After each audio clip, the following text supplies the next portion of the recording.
नमस्कार दोस्तों। आज की इस वीडियो में हम बात करने वाले हैं इंग्लैंड की क्वीन रानी एलिजाबेथ के बारे में। तो दोस्तों, जैसे कि आप लोगों को पता है कि इंग्लैंड की क्वीन रानी एलिजाबेथ की मृत्यु 8 सितंबर 2022 को हो गई है।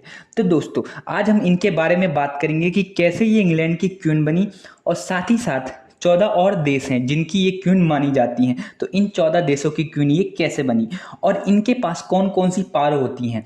तो दोस्तों, जैसे कि आप लोगों को पता है कि अब आज के टाइम में सारे देशों में डेमोक्रेसी का सिस्टम आ चुका है। मतलब लगभग सारे देशों में डेमोक्रेसी के थ्रू ही सरकार को चलाई जाती है। लेकिन फिर भी इंग्लैंड में एक क्वीन होती है जो कि पूरे हेड ऑफ द स्टेट होती है। तो दोस्तों, आज हम इसके बारे में भी बात करेंगे कि इस क्वीन के पास कौन कौन सी पावर होती हैं, कौन कौन सी शक्तियां होती हैं। तो दोस्तों, आराम से बैठ जाइए और इस वीडियो को पूरा कंप्लीट देखिए। तो दोस्तों, वीडियो शुरू करने से पहले मैं चाहूंगा आप मेरे इस चैनल को सब्सक्राइब कर दो, ताकि मैं और अंदर से मोटिवेट हो सकूं आपके लिए और अच्छी और इंफॉर्मेटिव वीडियो बनाने के लिए। तो दोस्तों, मेरे जल्दी से जल्दी 1000 सब्सक्राइबर कंप्लीट कर दो। तो दोस्तों, वीडियो में आगे बढ़ते हैं। तो दोस्तों, क्वीन एलिजाबेथ का जन्म 21 अप्रैल 1926 को हुआ था।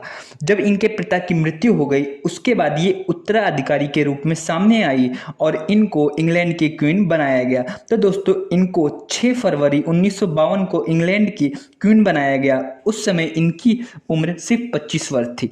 धीरे धीरे इन्होंने इंग्लैंड के राजकाज को संभाला। एक बात जान के आपको काफी हैरानी होगी कि रानी एलिजाबेथ कभी भी स्कूल या कॉलेज नहीं गई। इनको टीचर्स घर पे ही आके पढ़ाते थे और इनको सामाजिक शिक्षा के साथ साथ राजनीतिक शिक्षा भी दी जाती थी, क्योंकि इनके जो घर वालों को और फैमिली को पता था कि आगे जाके इनको क्वीन बनना है, रानी बनना है, तो इनको राजनीतिक शिक्षा देना बहुत जरूरी है। तो इनको राजनीतिक शिक्षा के बारे में बताने पर ज्यादा जोर दिया गया। तो दोस्तों, धीरे धीरे समय बदलता गया और राजशाही और राजाओं का शासन धीरे धीरे खत्म होता गया और धीरे धीरे पूरी कंट्री में, इंग्लैंड में और दूसरे देशों में भी डेमोक्रेसी आ गया। डेमोक्रेसी आने के बाद क्या हुआ कि लोगों द्वारा सरकार चुनी जाने लगी, मतलब कि चुनाव होने लगे। उसके बाद जिसको सबसे ज्यादा वोट मिलता था, जिसकी पार्टी जीतती थी, जिसके ज्यादा सांसद और विधायक होते थे, उनके ही मेंबर्स में से किसी एक को वहां का प्रधानमंत्री बनाया जाता था। मतलब पूरी डेमोक्रेसी में ये सिस्टम चलता है। तो धीरे धीरे राजाओं का समय खत्म होता गया, लेकिन फिर भी ब्रिटेन ने अपने जो देश में क्वीन के शासन को खत्म नहीं किया पूरी तरह। क्यों? क्योंकि इनको ऐसा लगता है जो क्वीन है ये इनकी सांस्कृतिक धरोहर है। तो दोस्तों, जो इंग्लैंड की क्वीन है उनको कुछ पावर्स दी गई हैं। तो दोस्तों, आज की इस वीडियो में हम इसी बारे में डिटेल में बात करेंगे कि इनके पास कौन सी पावर होती है, जो इंग्लैंड की क्वीन है या आगे जाके कोई राजा बनेगा इंग्लैंड का या कोई और दूसरी क्वीन बनती है, तो इनके पास कौन सी पावर्स होती हैं, कौन सी शक्तियां होती है जिसका ये यूज कर सकते हैं। तो दोस्तों, जैसे कि इंडिया में राष्ट्रपति होता है, देश का मुखिया होता है, वो देश का राजा कहलाता है और देश का पहला व्यक्ति कहलाता है इंडिया में, वैसे ही जो क्वीन होती है वो इंग्लैंड में हेड ऑफ द स्टेट कहलाती है। मतलब वो देश की रानी या मुखिया मानी जाती है।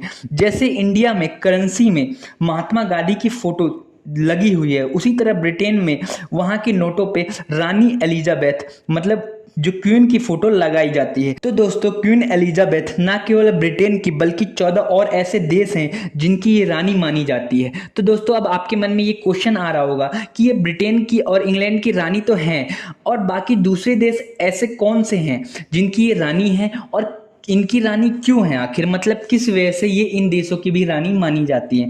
तो दोस्तों, जैसे कि आप लोगों को पता है, पहले के टाइम पे इंग्लैंड ने ज्यादातर देशों पे कब्जा किया हुआ था और राज करते थे। तो दोस्तों, इनमें से कुछ देश ऐसे हैं जिन पे पहले इंग्लैंड राज कर चुका है, जिसकी वजह से ये उन देशों की रानी मानी जाती हैं। और कुछ देश ऐसे हैं जो पहले इंग्लैंड के साथ थे, मतलब बाद में वो अलग हो गए, जिसकी वजह से ये उन देशों की भी रानी मानी जाती हैं। जैसे कि कनाडा, ऑस्ट्रेलिया, इंग्लैंड, दक्षिण अफ्रीका, नाइजीरिया, केन्या। इसके साथ साथ और कई ऐसे बहुत सारे छोटे छोटे देश हैं जिनकी ये रानी मानी जाती हैं और उनकी करेंसी पे इनकी फोटो है। तो दोस्तों, जो ब्रिटेन की क्वीन है वो अगर किसी भी देश में जाती है तो उसको वीजा या पासपोर्ट की जरूरत नहीं होती।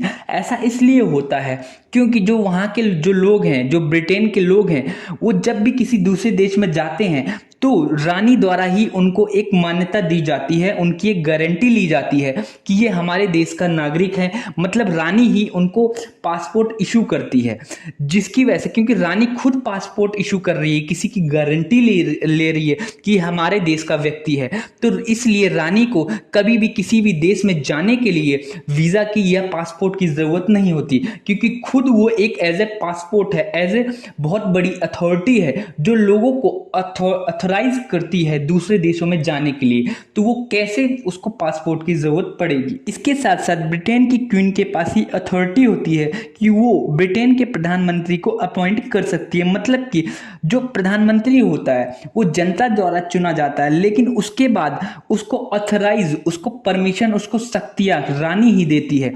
मतलब कि प्रधानमंत्री बनने के बाद जो इंग्लैंड का पीएम होता है सबसे पहले रानी से मिलने के लिए जाता है, उससे परमिशन लेता है कि मैं as a PM, as a आपका सर्वेंट इस कंट्री को चलाऊंगा। और दोस्तों, जो इंग्लैंड की क्वीन होती है और उसकी फैमिली वालों को कभी भी टैक्स देने की जरूरत नहीं होती, और ना ही उनको कभी अपनी जो संपत्ति उसको डिक्लेयर करने की जरूरत होती है। मतलब कि जो इंग्लैंड है वो क्वीन का ही माना जाता है, जिसकी वजह से इनको ना टैक्स देने की जरूरत है, ना ही इनको ये बताने की जरूरत है कि इनके पास कितनी संपत्ति है।